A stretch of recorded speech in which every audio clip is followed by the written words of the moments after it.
السلام علیکم پیارے بچوں، چوتھی کلاس کا اردو سبجیکٹ ہے۔ اس کی ہم ایک سبق پڑھ رہے تھے، سچا انصاف۔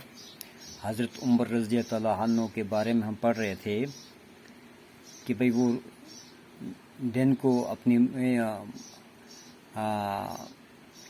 اپنا بادشاہت کا کام کاج کرتے تھے، لیکن رات کو بھی وہ کیا کرتے تھے، اپنے علاقے میں گھومتے تھے، دیکھتے تھے کہ بھئی مت کسی کو کوئی تکلیف، کوئی دقت وغیرہ تو نہ ہو۔ تو ہم نے اس کو یہاں تک پڑھا تھا۔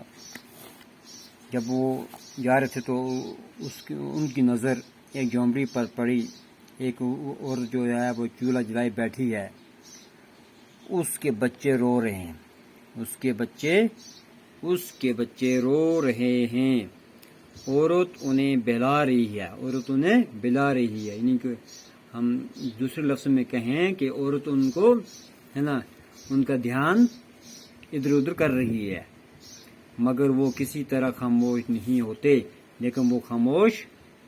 وہ روتے ہیں۔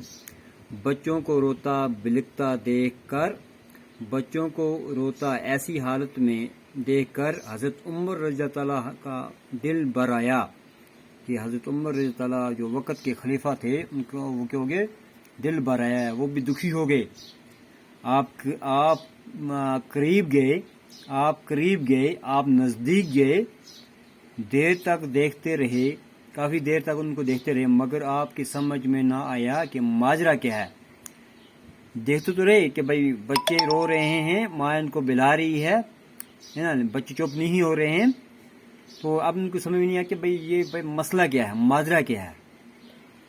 آخر عورت کے پاس جا کر بچوں کے رونے کا سبب پوچھا۔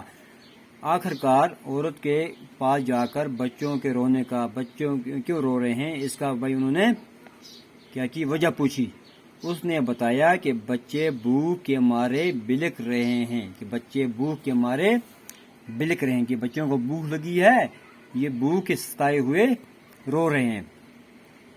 تو ہم یہاں تک پڑھیں گے۔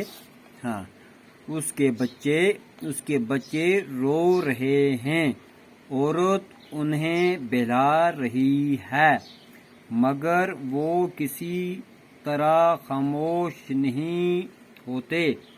بچوں کا روتا بلکتا دیکھ کر حضرت عمر رضی اللہ عنہ کا دل بھر آیا۔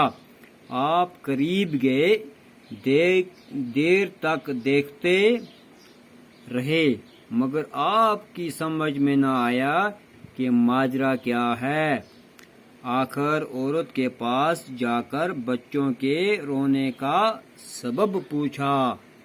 اس نے بتایا کہ بچے بھوک کے مارے بلک رہے ہیں۔